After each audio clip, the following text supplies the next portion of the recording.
la Reserva Federal ha comenzado a bajar recientemente los tipos de interés hasta niveles del 5%.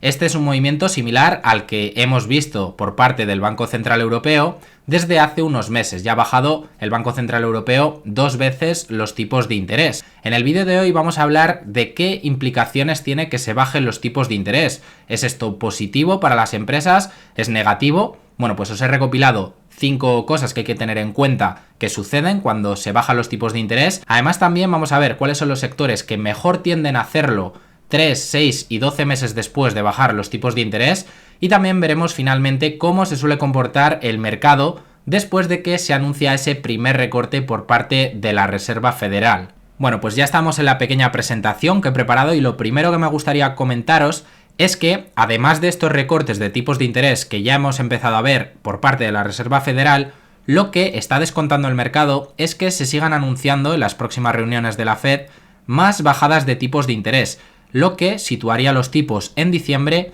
en el rango de entre el 4 y el 4,25%. Y previsiblemente, según se descuenta actualmente en el mercado, en el año 2025 los tipos de interés irían a niveles más bajos, niveles que podrían rondar quizás el 3% o incluso menos. Vamos ahora con las implicaciones que tiene que se bajen los tipos de interés. La primera de ellas es que las empresas tienen acceso más barato al crédito, y no solamente las empresas, sino también los consumidores. Las empresas pueden pedir deuda a tasas más bajas, y esto es algo positivo, o en caso de que tengan deuda, pueden refinanciarla a tipos más bajos. Imagínate una empresa que va a refinanciar su deuda por la que estaba pagando un 6%, y ahora que las tasas, los tipos de interés están bajando, a lo mejor consigue rolear esa deuda a niveles del 4%.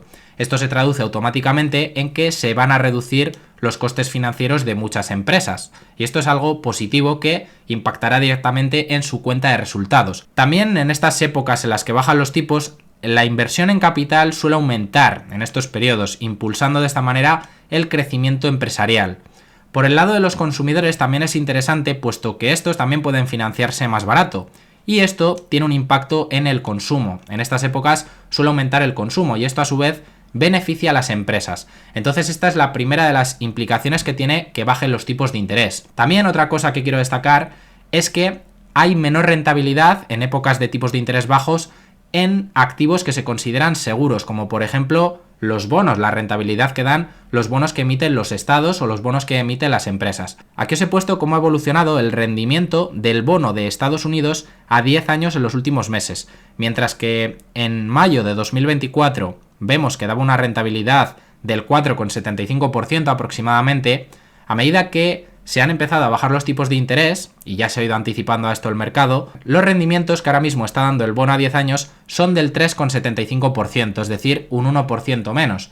Esto hace que sea menos interesante invertir en este tipo de activos que compiten directamente con la bolsa, y empuja a los inversores a buscar opciones de mayor rendimiento, como por ejemplo son las acciones, bonos corporativos, que son los que emiten las empresas, u otro tipo de inversiones alternativas, quizás con mayor riesgo, en busca de una mayor rentabilidad. También están disminuyendo otro tipo de inversiones que no son los bonos, pero que son, por ejemplo, las cuentas remuneradas. Estas cuentas que te pagan por tener allí simplemente tu dinero. Por ejemplo, habréis visto que en Trade Republic y en otros brokers la remuneración ha caído de niveles del 4% a niveles del 3,5% y en algunos brokers incluso por debajo. Bueno, pues esta es otra de las implicaciones que tienen que bajen los tipos de interés. Esto puede hacer que los flujos de inversión se desplacen, como os decía, hacia otro tipo de activos de mayor riesgo, en busca de mayores rentabilidades. Y algunos sectores se suelen ver beneficiados en esta rotación, como por ejemplo el sector de la tecnología, los bienes raíces, el real estate o las commodities. Después veremos qué sectores lo hacen mejor en un pequeño estudio que os he recopilado y que veremos en la parte final del vídeo. El tercero de los puntos está relacionado con algo que ya habíamos comentado, y es el aumento de los beneficios empresariales, al tener las empresas unos menores costes financieros. Esto se traduce, como os había dicho, en que aumentarán sus beneficios, ¿no? Si tú pagas menos por tu deuda, consigues rolearla, por ejemplo, a tipos más bajos, pues esto te puede beneficiar. Y especialmente se pueden ver beneficiadas empresas que operan con altas deudas, evidentemente. Por otro lado, las empresas con exceso de liquidez lo que tienen invertido en este tipo de activos seguros, pues les va a remunerar menos. Ya hemos visto cómo ha caído la rentabilidad, por ejemplo, del bono de Estados Unidos a 10 años. Entonces, para empresas que a lo mejor tengan mucha caja, es negativo en este sentido que bajen los tipos de interés, porque van a ganar menos dinero o van a generar menos rentabilidad con estas inversiones. Por este motivo también se suele aumentar el CAPEX o buscar otras opciones de inversión, ¿no? Porque se vuelve menos atractivo tener el dinero en una cuenta remunerada o invertirlo en bonos. Y bueno, aquí os he puesto las estimaciones que hay para 2024, 2025 y 2026 de los beneficios del S&P 500 en su conjunto, como se estima que van a aumentar, van a tener crecimientos bastante considerables. No es el tema central de este vídeo, pero las expectativas que hay ahora mismo sobre los beneficios de las empresas del S&P 500 son bastante buenas y la bajada de tipos pues es algo que va a contribuir al aumento de los beneficios. Y bueno, cabe recordar que al final el precio sigue a los beneficios. Podéis ver aquí en negro lo que ha hecho el S&P 500 a largo plazo y en azul lo que han hecho los beneficios por acción del S&P 500.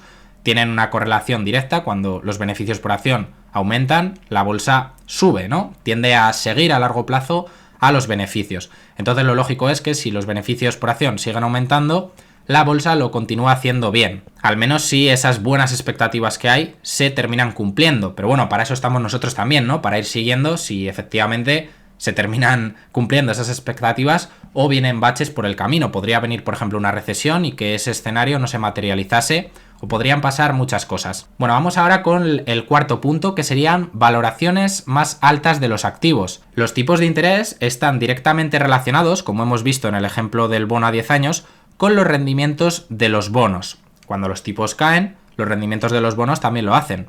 Y rendimientos más bajos en la renta fija justifican valoraciones más altas de otra clase de activos. Aquí podéis ver este estudio que os he traído más veces y que a mí me parece muy interesante, en el que vemos el bono a 10 años y la valoración del S&P 500.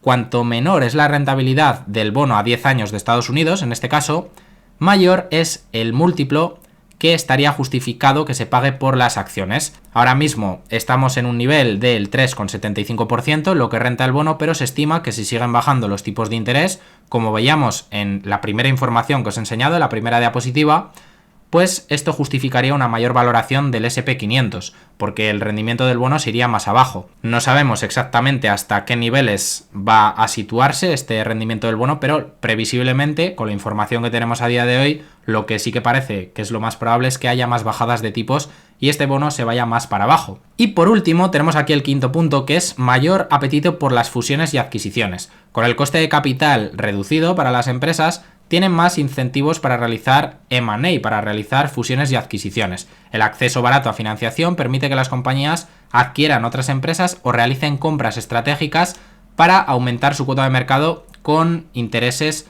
más bajos. Es algo evidentemente que fomenta también el M&A. Y ojo también, mucho cuidado con las adquisiciones que realizan muchas empresas, porque en la mayoría de las ocasiones se destruye valor, sobre todo si son adquisiciones muy grandes. En algunas sí que se generan sinergias y puede generar valor para los accionistas, pero ojo que si se realizan más fusiones y adquisiciones hay que vigilarlo muy bien. Bueno, antes os había dicho que íbamos a ver una pequeña tabla en la que nos enseñan qué sectores son los que se ven más favorecidos tras los recortes de tipos de interés. Y aquí lo podéis ver, qué es lo que ocurre después del primer recorte de tipos, un mes después, 3 meses después, 6 meses y 12 meses por sectores. Y aquí tenéis rodeados los que mejor comportamiento tienen. Por ejemplo, uno que se comporta bien es el consumo discrecional. El consumo aumenta con los tipos de interés más bajos. Otro de los sectores que destaca y tiene buen comportamiento es el sector industrial, al menos en el corto plazo.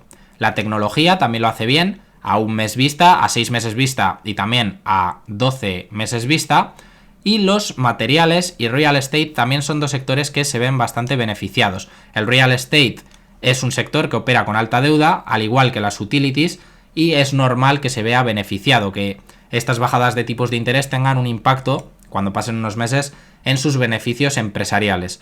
Entonces, bueno, creo que esta tabla es interesante. La traje hace un par de meses también, en otro vídeo que hicimos. También quería hacer una pequeña mención a las empresas de pequeña capitalización, ya que en momentos de bajadas de tipos de interés también pueden ser una opción de inversión interesante, siempre y cuando no haya recesión, ¿vale? Si hay una recesión, la cosa cambiaría y a lo mejor el mercado no tiene tan buen comportamiento. Pero mientras no lo haya, si tenemos un aterrizaje suave, pues es probable que el mercado lo pueda hacer bien, y dentro del mercado las small caps pues han tenido históricamente un buen comportamiento. Pero insisto, siempre y cuando tras estos recortes no haya una recesión. En caso de que haya una recesión, pues el estudio este cambia de manera importante. ¿Opciones para poder exponernos a small caps? Pues bueno, lo puedes hacer directamente eligiendo alguna empresa de pequeña capitalización que te guste, o la opción que yo recomiendo a la mayoría de las personas es que se busquen un buen fondo indexado, por ejemplo, del SP600 o del Russell 2000, y ahí pues bueno, puedes tener una exposición de forma diversificada a un conjunto de empresas de pequeña capitalización que es posible que lo hagan bien en los próximos meses. También os traigo este otro estudio que compartí recientemente en un vídeo, y es que normalmente el SP500 tiene un buen rendimiento desde que se empiezan a recortar los tipos de interés, y un año después suele estar el mercado alrededor de un 10% por encima. Bueno, acaban de recortar este mismo mes los tipos de interés, así que estaríamos en este punto de aquí. Pero fijaros que es curioso que desde el año 84 esto ha pasado 8 veces, que ha tenido un comportamiento positivo. Siempre y cuando no haya habido recesión. Si hay recesión, que esto ha ocurrido 3 veces, el rendimiento es muy diferente y la bolsa lo tiende a hacer mal. Igual que veíamos en el estudio de las small caps. Entonces es muy importante monitorear si vamos a entrar en una recesión o no. Porque esto, según datos históricos, pues ha hecho que las bolsas se inclinen hacia un lado o se inclinen hacia el otro. Así que en general ya veis que se bajen los tipos de interés es algo positivo. Lo que pasa es que se pueden bajar por diferentes motivos. Se pueden bajar porque la economía ha reventado y hay que estimularla de alguna forma, o se pueden bajar porque ya se ha llegado a controlar los niveles de inflación y ya no hace falta que tengamos tipos en niveles tan altos, ¿no? Y se puede llegar a tener un aterrizaje más suave. Entonces, bueno, hasta aquí el vídeo de hoy en el que hemos hablado sobre lo que ocurre cuando se empiezan a bajar los tipos de interés. Espero que os haya parecido interesante esta información. Os dejo como siempre los últimos vídeos que he ido subiendo por aquí abajo, y ya sabéis que si queréis apoyar este pequeño canal, pues podéis suscribiros si todavía no lo estáis, o dejar un me gusta para apoyar el contenido.